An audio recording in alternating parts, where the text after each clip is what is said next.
మన ప్రభువును రక్షకుడైన యేసుక్రీస్తు నామములో అందరికీ వందనాలు.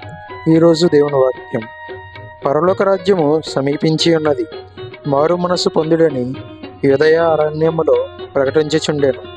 మత్తయి సువార్త 3వ అధ్యాయం 2వ వచనం. బొల్లలు జ్ఞానులు ఆనాడు ప్రణమిల్లిరి భయభక్తితో